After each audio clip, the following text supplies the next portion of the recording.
What is going on, everybody? Welcome back to another John Drives video. Today I want to talk to you a little bit about why I ended up 2JZ swapping my S14 instead of my E36. But I'm currently in the new tow rig, the F250. My camera is kind of setting up here a little sketchily, so hopefully the shot is good. Hopefully it's not too shaky and the lighting is good. Let me try to adjust it for you guys. All right, so let's go ahead and dive right into it. Why I 2JZ swapped my 240 instead of my E36. First reason why I did so is that I've heard and I've kind of experienced that the E36 chassis itself is it's a bit thin in some places, so a lot of reinforcements are required to make it a strong chassis. I don't know, just kind of part of the design was just super thin in some areas. I don't know why that was exactly, but so whenever you start bolting on a whole bunch of power and a bunch of mods and aftermarket parts, that the chassis tends to break, crack, and pull out, and a whole bunch of bad stuff. The second reason is parts available. So a lot of people 2J swap the S14, 240 I should say,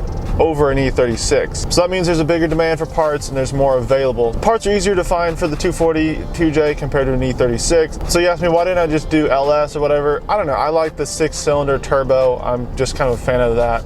I know LS is cheaper, and I know just a lot of people do LS and it works out pretty well sometimes, and then I don't know, I'm just not a fan of it. I'd rather do the 6-cylinder turbo, just my preference. Even though it is a little bit more expensive, but I think it's cool.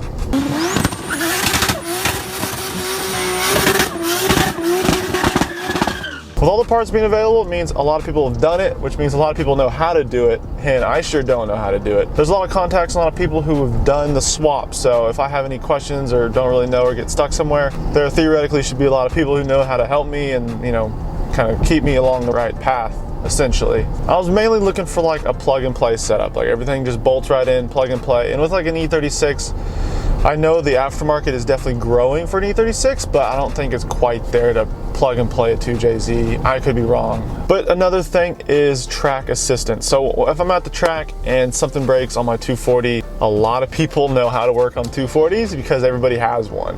So if I need a hand fixing something during comp in 5 minutes, you know, a lot of people know how to do it on a 240 compared to a BMW. People are like, oh, I don't know how to do BMW stuff.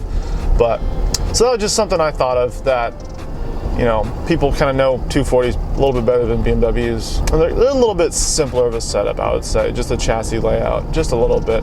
Another thing I considered when I was making this decision is looks.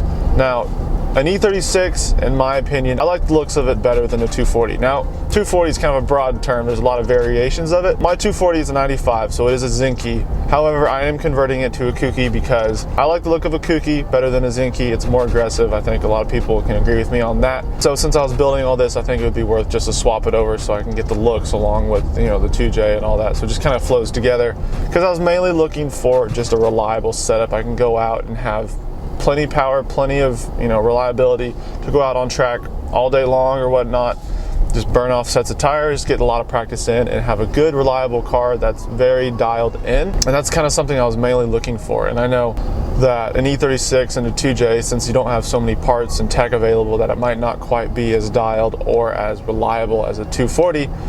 And that's, at the end of the day, that's really what I was aiming for, is the reliability factor of it. With that being said, does that mean I will never 2J swap an E36? Absolutely not. I definitely want to build an E36 someday to be just a monster. And I really, like I said, I really like how they look. So that's definitely a big pro in my book. And I've owned 6, I think I've bought 6 E36s in my lifetime, which I'm pretty young. So I've bought quite a few of them. I'm pretty familiar with them, and I really like the setup. If anybody asks me what project car to buy, you can only buy one project car, or if I could only own one project car, it'd definitely be an E36. I kind of want to fool around with the E46 someday. I kind of like the setup that they have going on there as well. At this time, the channel is currently at, let me look. Let me just check on my phone what the channel is currently at. We're currently at 2,995 subscribers.